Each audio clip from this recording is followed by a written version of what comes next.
भाई, हमारे नेता राष्ट्रीय अध्यक्ष जी अखिलेश यादव जी ने पहले दिन से ही इस बात को कहा है कि जाति जनगणना होनी चाहिए। और जाति जनगणना का मतलब कि हर एक आदमी का कितना अधिकार है, कितने कितने लोग हैं, उनके हिसाब से सरकार को योजना बनाने में आसानी होती है। तो सारे विपक्षी दल इंडिया गठबंधन के और जो सरकार में भी जो कुछ लोग हैं वो जाति जनगणना के पक्ष में हैं।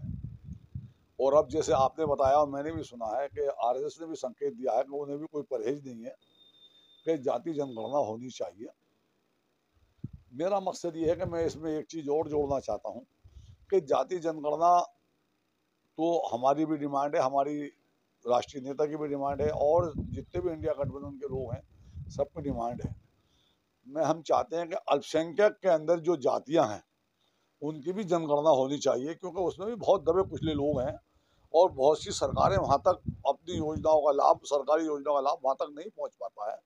मिसाल के तौर में पूरब में और बिहार में हलाल खोर जो एक बिरादरी है जो घरों का मैला साफ करती है, आज उनका बहुत बुरा हाल है। ऐसी बुनकर समाज के लोग हैं, उनका बहुत बुरा हाल है। तो गांव देहात में है, बहुत बड़ी तादाद में जो जिन्हें मुसलमानों में जुल्हा कहते हैं और अब अंसारी बन गए हैं, और ऐसी हिंदुओं में जो जुल्हा हैं वो कोरी बन गए हैं, उन्हें आरक्षण मिलता है। लेकिन मुसलमानों में अल्पसंख्यक के नाम पे सब एक ही होते हैं। लेकिन मैं देखता हूँ कि जैसे बहुत से दबी कुछ बिरादरियाँ हैं वो उनके वहाँ तक लाभ नहीं पहुँचता, और जो हमारे असरदार लोग हैं जिनका रसूख अच्छे हैं, चाहे वो पार्टी में हो, सरकार में हो या कहीं भी हो, वो उनका हक मार लेते हैं। तो मैं सरकार से ये डिमांड करना चाहता हूँ, चाहे सियासी एतबार से हो या समाजी एतबार से हो या तरक्की के एतबार से, किसी भी तरीके से हो, जाति जनगणना मुसलमानों की भी होनी चाहिए। जाति जनगणना जो है माना जाए कि इसमें राजनीति होनी चाहिए, ये वास्तविक में नहीं, होनी ये जाति जनगणना का सबसे पहला अधिकार ये है कि सरकार को उनकी योजनाएं बनाने के लिए और उनका हक देने के लिए उन्हें आसानी हो जाती है। जाति जनगणना का मतलब क्या है कि कौन सी जाति के लोग कितने हैं, कितने दबे कुचले हैं, तो उनका प्रोग्राम कोई भी समाज में अगर जब बजट आवंटन करना है तो उनके हिसाब से उन लोगों के लिए भी बजट आवंटित होता है। तो मेरा मकसद ये है कि भाई, हिंदू समाज में हमारे बहुत सी जातियां हैं और उनकी डिमांड रही है कि हमें आरक्षण भी मिलना चाहिए, हमें नौकरियां भी मिलनी चाहिए। ऐसी ही मुस्लिम समाज में बहुत सी दबी कुचली बिरादरियां हैं। बहुत से मलिक समाज जो हो गए हैं वो तेली हैं, उनका भी बहुत बुरा हाल है। अभी बुनकरों का जो जुलाय अंसारी हैं उनका बहुत बुरा हाल है। चाहे सलमानी बिरादरी हो जिन्हें नाई कहते हैं, उनका भी बहुत बुरा हाल है। भला से शहर में कुछ लोग हैं अच्छे से खा पहन रहे हैं और उसमें बहुत से लोग ऐसे हैं कि जो आज भी पिछड़ रहे हैं। जी। तो मेरा मकसद ये है कि मैं ये चाहता हूँ, अब मेरे अपने नेता से जब भी बात होगी मैं उनसे भी ये डिमांड रखूंगा कि जाति जनगणना जब भी आप कराएं तो इसमें ये बिंदु जरूर जोड़ लें, जब जाति जनगणना होगी कोई फर्क नहीं है, एक फार्म होगा उसमें भर दिया जाएगा। तो लिहाजा कि आपके सामने ये सब चीज़ क्लियर हो जाएगी कि बुनकर कितने हैं, सलमानी नाई कितने हैं, हमारे मलिक तेली कितने हैं और कितने पिछड़ों में हैं, हलाल गुड़ कितने हैं। ऐसी बहुत सी हमारे मंसूरी भाई जो आज जो धुने कहलाते हैं, आज भी उनका भी बहुत बुरा हाल है। ऐसी बहुत सी बिरादरी हैं, कहाँ तक गिनाई जाए, लेकिन उनका हक नहीं मिलता, ना सियासी एतबार से मिले ना समाजी एतबार से मिले, और सरकार का जो योजनाएं होती है वहाँ तक नहीं पहुँच पाती हैं। और जो बड़े लोग होते हैं, जो अच्छे असर रसूख के लोग होते हैं, जो अपर क्लास मुसलमान हैं, वो उनके हकूक पर डाका डाल देते हैं। उन लोगों के लिए एक सवाल है जो जाति जनगणना के बारे में नहीं जानते हैं, वो उन लोगों को क्या बताना चाहेंगे कि इससे उन्हें क्या फायदा होने वाला है? देखो, जाति जनगणना के मामले में कोई भी आदमी ऐसा नहीं है जो थोड़ी सी भी समझ रखता हो। वो सब जानते हैं कि हमारी गिनती होगी और जब सरकार बजट बनाएगी तो हमारा हक उसके अंदर अलर्ट होगा कि हमें कितना पैसा किस कहाँ पे खर्च करना है। और उसमें जो अंतिम छोर पे जो बिल्कुल निचले तबके का इंसान है, जो व्यक्ति है, उस तक इसकी योजनाओं का लाभ पहुंच जाता है। तो मेरा ज़्यादा कुछ नहीं कहना। मैं मानता हूँ कि अब तो सभी लोग, पक्ष और विपक्ष के लोग, इस पर तकरीबन तकरीबन राजी हो गए हैं। एक बीजेपी है जो आनाकानी कर रही है, तो इंशाल्लाह वो भी दिन दूर नहीं है, वो भी मान जाएगी। अगर वो नहीं मानेगी तो हमारी इंडिया गठबंधन तो जाति जनगणना कराएगी ही। उसमें बस ये चीज़ जोड़नी है कि एक फार्म अल्पसंख्यक का भी जाएगा, उसमें मुस्लिम धर्म के साथ साथ कि हमारा मजहब क्या है, कि इस्लाम है, उसके साथ में बिरादरी क्या है वो इतने लिखनी है, तो उससे क्लियर हो जाएगा कितनी बिरादरी के लोग किस किस के। राष्ट्रीय मुस्लिम मंच के राष्ट्रीय अध्यक्ष इंद्रेश कुमार ने भी इसके ऊपर अब इशारा कर दिया है किसको होना चाहिए, तो क्या माना जाए तो कि उनका भी तो यही कहना है कि जो अंतिम व्यक्ति है, जो बहुत परेशानियों के साथ उसका पालन पोषण नहीं हो रहा, खाली 5 किलो अनाज पे गुजर बसर कर रहे हैं और उन्हीं में से जब उनके खर्चे नहीं हो रहे तो वो गलत काम करते हैं। तो मैं ये चाहता हूँ कि ना तो 5 किलो राशन का कोई ऐसी डिमांड होनी चाहिए, तो उनके व्यक्ति तक ऐसी योजनाएं बने ताकि वो अपने आप में निर्भर बने और अपने बच्चों का अच्छे से पालन पोषण करें, अपने बच्चों को तालीम दिलाएं। क्योंकि हमारे यहाँ भी बहुत से बच्चे ऐसे हैं कि जो गरीब बच्चे हैं, जो इनके पिछड़ी बहुत दबी कुचली, अब पिछड़े नहीं, अति पिछड़े बिरादरियां हमारे यहाँ हैं, तो उनके बच्चे कहाँ पढ़ पाते हैं। वो आज भी गिल्ला डंडा खेलते फिरते हैं, पिन्नी बीन लिया है, कोई कागज बीन लिया है, कोई बोतल पीन लिया है, तो खेतों में काम कर रहा है, कोई कहीं काम मजदूरी कर रहा है, तो उनका पालन पोषण नहीं हो पाता है। जब जनगणना हो रही है तो मेरा मानना ये है कि सबकी जनगणना हो, और अगर प्रोग्राम हो, सरकार अगर कोई भी योजना बनाती है तो सब पे नहीं बनाए, ताकि सबका भला पूरा हो और सब अच्छे से इस देश की तरक्की में सब अपना योगदान दे और हमारे बच्चों को अच्छा, जो ऐसे दबे कुछ लोगों उनको अच्छा इलाज मिले, अच्छा रोजगार मिले, उनके बच्चे अच्छे से पढ़ जाएं। और देश जब भी तरक्की करेगा जब कोई तालीम याफ्ता हो, या हमारे बच्चा कोई भूखा ना रहे, हमारे बच्चे तरक्की करें, और जो हमारी गरीब से गरीब है, जितने जितने लोग गरीब रेखा से नीचे वो उठ के ऊपर को आए तो देश तरक्की करेगा। तो इन्हीं इस चीज़ की मैं अपने नेता से भी जहाँ जहाँ मेरी बोला, भाई हमारे नेता राष्ट्रीय अध्यक्ष जी अखिलेश यादव जी ने पहले दिन से ही इस बात को कहा है कि जाति जनगणना होनी चाहिए। और जाति जनगणना का मतलब कि हर एक आदमी का कितना अधिकार है, कितने कितने लोग हैं, उनके हिसाब से सरकार को योजना बनाने में आसानी होती है।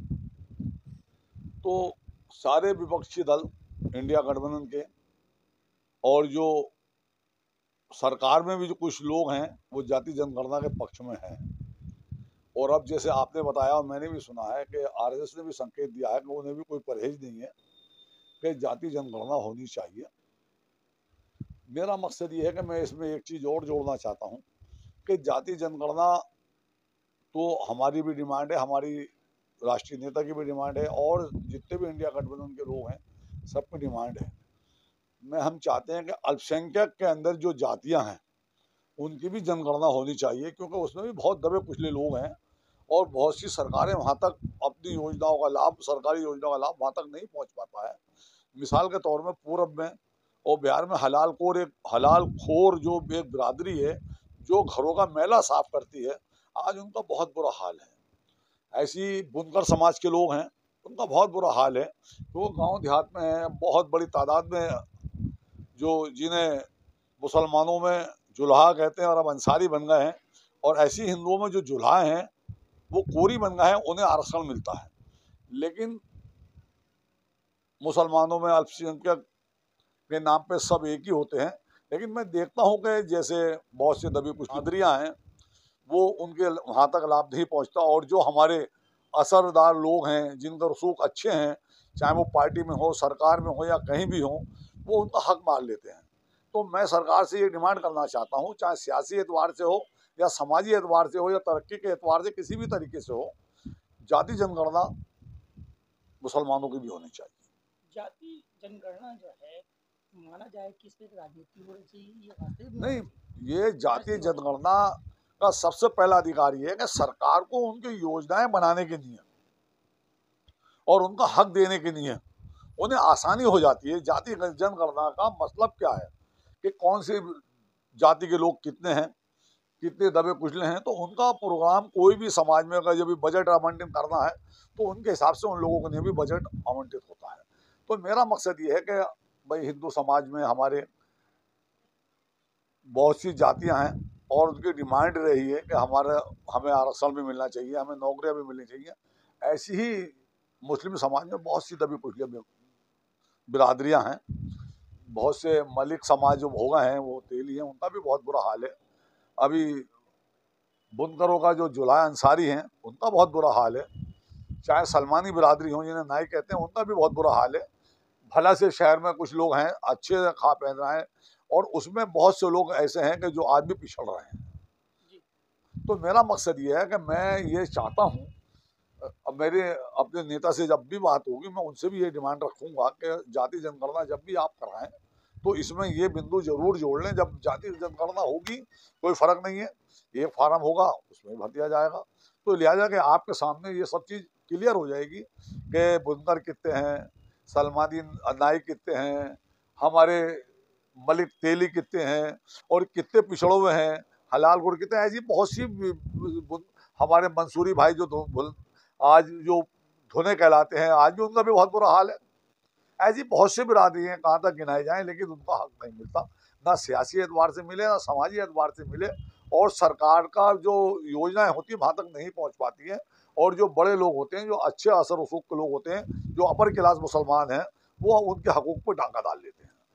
उन लोगों के लिए एक सवाल है जो जाति जनगणना के बारे में नहीं जानते हैं, वो उन लोगों को क्या बताना चाहेंगे कि इससे उन्हें क्या फायदा होने वाला है? देखो, जाति जनगणना के मामले में कोई भी आदमी ऐसा नहीं है जो थोड़ी सी भी समझ रखता हो। वो सब जानते हैं कि हमारी गिनती होगी, और जब सरकार बजट बनाएगी तो हमारा हक उसके अंदर अलर्ट होगा कि हमें कितना पैसा कहाँ पे खर्च करना है, और उसमें जो अंतिम छोर पे जो बिल्कुल निचले तबके का इंसान है, जो व्यक्ति है, उस तक इसकी योजनाओं का लाभ पहुंच जाता है। तो मेरा ज़्यादा कुछ नहीं कहना, मैं मानता हूँ कि अब तो सभी लोग पक्ष और विपक्ष के लोग इस पर तकरीबन राजी हो गए हैं। एक बीजेपी है जो आनाकानी कर रही है, तो इंशाल्लाह वो भी दिन दूर नहीं है, वो भी मान जाएगी। अगर वो नहीं मानेगी तो हमारी इंडिया गठबंधन तो जाति जनगणना कराएगी ही।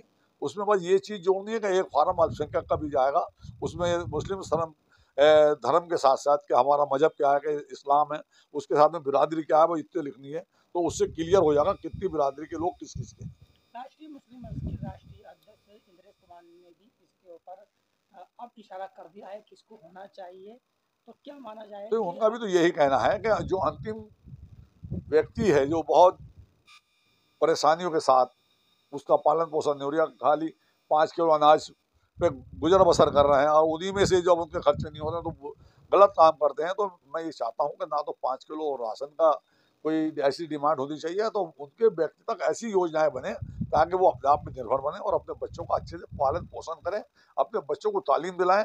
क्योंकि हमारे यहाँ भी बहुत से बच्चे ऐसे हैं कि जो गरीब बच्चे हैं, जो इनके पिछड़ी बहुत दबी कुचली, अब पिछड़े नहीं, अति पिछड़े बिरादरियां हमारे यहाँ हैं, तो उनके बच्चे कहाँ पढ़ पाते हैं। वो आज भी गिल्ला डंडा खेलते फिरते हैं, पिन्नी बीन लिया है, कोई कागज बीन लिया है, कोई बोतल पीन लिया है, तो खेतों में काम कर रहा है, कोई कहीं काम मजदूरी कर रहा है, तो उनका पालन पोषण नहीं हो पाता है।